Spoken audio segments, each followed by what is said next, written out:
ഞാൻ നല്ല girl friend ഒന്നുമല്ല, പക്ഷെ ഞാൻ നല്ല ഫ്രണ്ടാണെന്ന് ഞാൻ എൻ്റെ ബോയ് ഫ്രണ്ട് തന്നെ പറയും. ഇൻഫാക്ട് ഉയരെ ചെയ്യുമ്പോൾ പോലും ഞാൻ ആദ്യമായിട്ട് പാർവതിയുടെ മേക്കപ്പ് ഒക്കെ ചെയ്ത ആ മുഖം ഞാൻ ആദ്യമായിട്ട് കാണുമ്പോൾ എനിക്കങ്ങ് ഭയങ്കര വിഷമമായിരുന്നു. അത് ഇപ്പോൾ ഹാർട്ട് ബ്രോക്കൺ ആവും ആ ഒരു മുഖങ്ങൾ. ഞാൻ അത്രയും എൻ്റെ ഫ്രണ്ട്സിനോട് ഭയങ്കര എമ്പത്തറ്റിക്ക. ബോൾഡ് വുമൺ ആയിട്ടൊക്കെ ടൈപ്പ് കാസ്റ്റ് ചെയ്യപ്പെടാവുന്ന ഒരു മുഖവും ശരീരഭാഷയൊക്കെ ഉണ്ടിരിക്കും.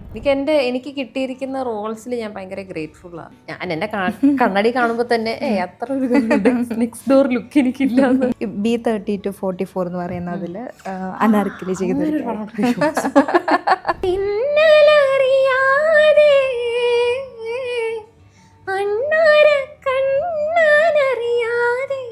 അമ്മമാരെ പറ്റി ഇങ്ങനെ ആൾക്കാർ കവിതയൊക്കെ എഴുതുന്നതാണ്. ഓ ഗോഡ്.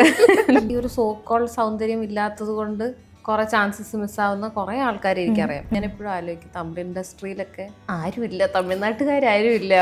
അവിടെ എല്ലാം മലയാളികളും വേറെ ഭാഷ എന്നുള്ള ആൾക്കാരൊക്കെ. അപ്പോൾ ഐ ഓൾവേസ് തോട്ട് അവിടുത്തെ സ്ത്രീകൾക്ക് എന്തുമാത്രം ഫ്രസ്ട്രേഷൻ ആയിരിക്കും.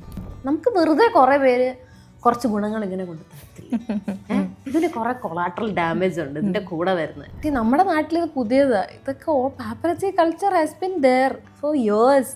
നമ്മുടെ ഇൻഡസ്ട്രിയിൽ ഇല്ലായിരുന്നേ ഉള്ളൂ. നീലക്കുരുവികളെ